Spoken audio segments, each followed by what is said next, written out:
사람들에게 내 삶이 아주 멋졌다고 전해주세요. 안녕하세요. 한 페이지 도서관입니다.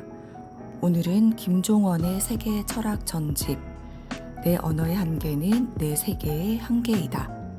비트겐슈타인을 소개해드리려고 합니다. 루드비히 비트겐슈타인은 20세기 가장 중요 철학자로 꼽히는 인물입니다. 타임 선정 가장 중요한 20세기 인물 100순위 안에 들어가 있는 유일한 철학자이기도 합니다. 이름은 들었지만 비트겐슈타인의 철학을 접한 사람은 드뭅니다. 그리고 접한다고 해도 대체 무슨 소리인지 이해가 안 갈 사람이 대부분입니다. 그러나 걱정 마십시오, 여러분. 저는 여러분들이 결코 이해하지 못하리라는 걸 아니까요. 비트겐슈타인이 캠브리지 대학에서 박사학위를 심사받을 때 러셀과 무어든 스승인 동시에 면접관을 앞에 두고 한 말입니다. 당대의 철학자들도 이해가 안 되는데 우리 같은 일반인이 쉽게 이해하기는 어렵겠죠. 그렇지만 다행인 점이 있습니다. 비트겐슈타인이 제자들에게 직업 철학자가 되지 말라고 권했는데요. 그리고 이렇게 말했다고 합니다.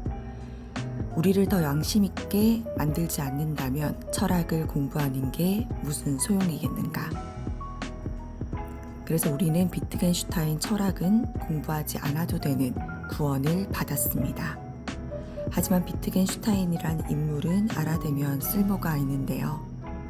신해철이 이렇게 살아봤으면 하고 바랬고 락밴드 이름을 비트겐슈타인으로 정할 정도로 깊은 인상을 준 인물입니다. 비트겐슈타인은 오스트리아 최고 재벌가의 막내 아들로 태어나 머리도 좋고 잘생기기까지 했습니다. 외형만 보면 뭐 하나 부러울 것 없는 삶을 살았을 것 같지만 비트겐슈타인은 어려서부터 죽음을 생각하면서 살 정도로 정신적 고통을 겪었습니다. 4명의 형 중 3명이 자살로 생을 마감했고 그 가운데 2명은 진로 문제에 대한 아버지와의 갈등 때문이었는데요. 비트겐슈타인은 1차 세계대전에 참전하여 죽음을 불사하는 용맹함을 보여서 훈장을 받기도 했는데요. 사실은 죽음을 가까이 마주하려고 자원했던 거랍니다. 아버지의 뜻 때문에 비트겐슈타인은 적성에 맞지 않은 공학도의 길을 걷다가 우연히 수학 원리라는 책을 보고 감명을 받아 저자를 찾아갑니다. 바로 철학자 버트런드 러셀입니다. 버트런드 러셀은 이렇게 평합니다. 내가 아는 천재들 중에서 아마도 가장 완전히 전통적 천재관에 부합하는 열정적이고 심오하며 강렬하고 지배적인 천재의 예라고요. 비트겐슈타인은 러셀에게 철학을 배우다가 철학을 연구하겠다며 노르웨이 시골로 은둔해 버립니다. 여기서도 매일 철학 일기를 쓰며 연구하는데요.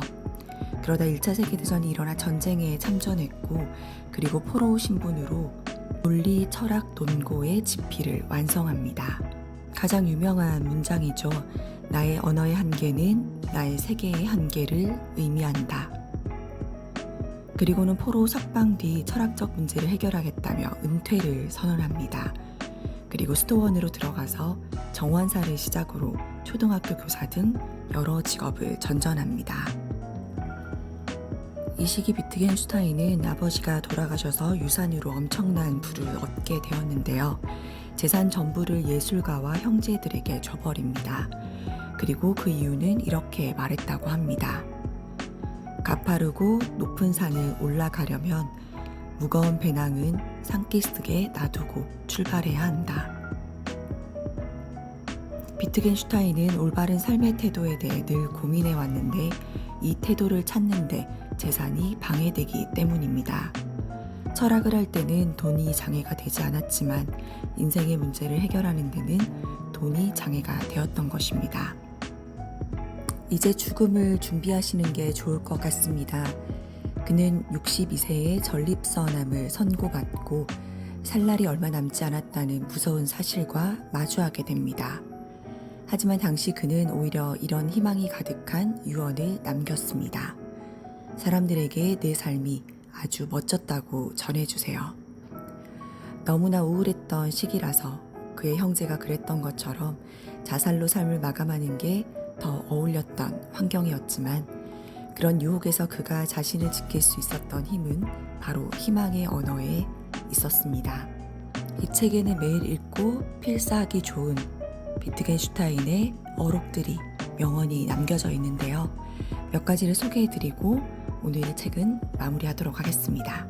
오늘도 들어주셔서 감사합니다. 한 페이지 도서관이었습니다. 가난이 대물림 되는 것이 아니라 가난한 언어가 대물리 되는 것이고 무지한 최악의 나날이 대물림 되는 것이 아니라 무지한 최악의 언어가 대물림 되는 것이다. 뭔가 괜히 잘 안 되는 게 아니라 당신이 자기 자신과 소중한 가족에게 안 되는 언어를 쓰고 있는 것이다. 모든 것을 선물이라고 생각하면 모든 것에서 배울 수 있다. 인생은 결국 선택이며 그 안에는 언어가 가득하다.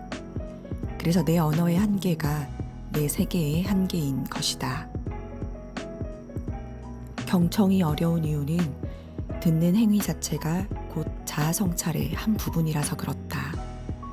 제대로 경청하며 자아성찰을 통해 단어를 골라서 쓰는 어른의 삶을 시작하고 싶다면 상대를 마주하는 시작부터 달라야 한다. 상대가 내 공간에 들어서는 그 순간부터 저 사람의 말에 끝까지 귀를 기울이자라는 결심을 하고 마음을 평온한 상태로 유지하지 않는다면 그의 말에 적극적으로 반박하려는 마음을 잠재우지 못해서 결국 비난과 분노로 주어진 시간을 허무하게 소모할 가능성이 높다.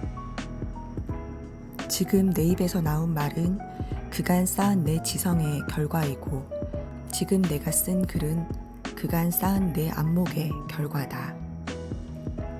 말할 수 없는 것에 대해서는 침묵해야 한다. 중요한 건 타인 그 자체가 아니라 그를 바라보는 나의 시선과 태도다. 단순한 두려움이 아니라 두려움을 극복한 순간이 칭찬받을 만한 것이고 좀 더 보람 있는 인생을 만든다. 인생의 문제를 해결하려면 그 문제가 사라지는 방식으로 살아야 한다. 당신이 누구든 우리는 먼저 인생을 살아야 한다. 그 다음에야 비로소 철학을 논할 수 있다.